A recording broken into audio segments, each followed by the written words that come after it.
On July 26, 2023, the Russian airspace forces launched 6 supersonic Dagger-class missiles and conducted an air raid simultaneously targeting an unremarkable city and juncture of western and central Ukraine.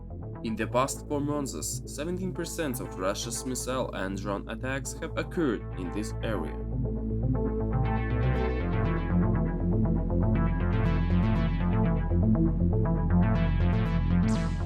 Starokonstantinov, better known as Starkon, is a small unremarkable town located in the Khmelnytsky region.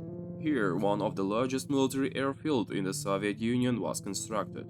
The airfield is equipped with a multi-tied concrete shelter used for storing tactical-level bombers, including Su-24 and Su-24M aircraft. During the Cold War, Starkon was expanded and the Union relocated the 85th Fighter Aviation Regiment to this location. A new subtype of Air Force, the 379 Separate Regiment of Remotely Piloted Aircraft, was created, and 2 141s, codenamed Strish, were stationed here. It was this modified aircraft that conducted the strike against the strategic aviation of the Russian Air Force at the Engels II military airfield.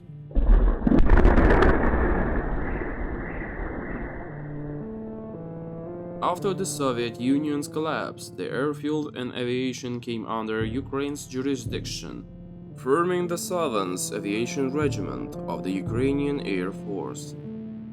An intriguing fact is that on February 13, 1992, before the creation of the Aviation Regiment, pilots hijacked 6 Su-24 bombers, changed course and fled through Belarus to Russia's Shtalovo airfield, where the air handlers awaited them.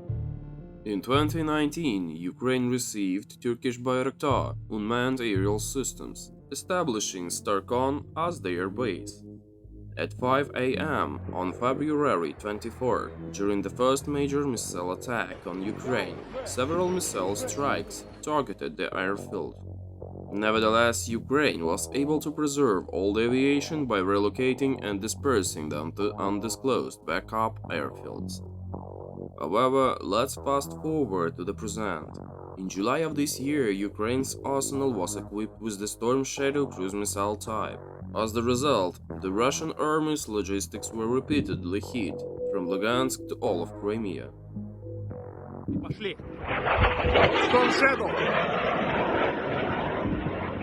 Su-24 stationed at Starkon was updated by British Czech engineers to carry 2 Storm Shadow missiles. Moreover, the Russians could trace the path of a couple of Su-24s armed with missiles, flying in the direction of missile launch site. Russia launched unusual Dagger missiles at Starkon continuously on days that concluded in July. Even if these modified Su-24s were present near Starkon, it's crucial to remember that the military airfield has a multi-tied bunker capable of safeguarding aircraft that were engineered to endure even a nuclear blast. Russia's aggressive response failed to achieve its objectives, while Ukraine persists in its active and escalating strikes using Storm Shadow and Scalp cruise missiles against the troop group's headquarters, which include the reserve military headquarters of the Black Sea Fleet and the primary location in Sevastopol.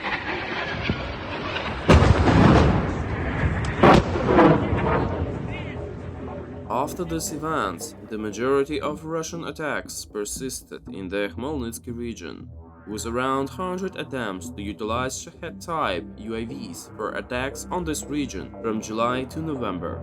This statistic is derived from reports of UAVs throughout the entire road and neighboring regions of Starkon. Once, the UAV took an intriguing route, traveling 1,300 kilometers and making circular turns as it passed almost all of Ukraine. Despite this constantly changing path, the aircraft remained focused on the Starkon air base. These maneuvers indicate that Russian strikes are ineffectual and that they are attempting to approach Starkon from various angles without success. All through, Starkon is the primary target, which probably involves trying to eliminate or harm the modified Su-24. There is another reason for the surge in attacks on this area. The agricultural industry is the second main target of Russian attacks. Starkon, situated in Ukraine's Khmelnytsky region, is the country's leader in grain harvesting. During August, Russia specifically targeted grain exports, resulting in frequent assaults on Izmail, a city on the border with Romania. Following the attacks on Izmail, there were several Shahed strikes recorded on Romanian soil. The Romanian authorities confirmed that their investigations revealed the strikes to be accidental, a result of error or malfunction. Nevertheless, to protect their border with Ismail, Romania has stationed military guards and instructed them to shoot down any aircraft attempting to cross the border. Mama!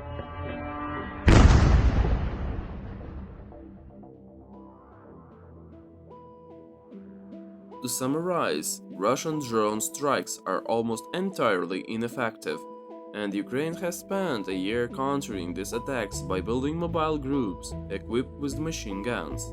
These groups have proven to be 19% effective in repelling attacks on Ukrainian land. The only successful example of drone strikes was in Izmail, where drones approached the city from the sea and caused significant damage. In October, there were multiple attacks on warehouses owned by the civilian postal organization that stored European humanitarian aid. Subsequently, after successful strikes, a blockade against humanitarian convoys was initiated at the Ukraine-Poland border, with video available for viewing on the channel.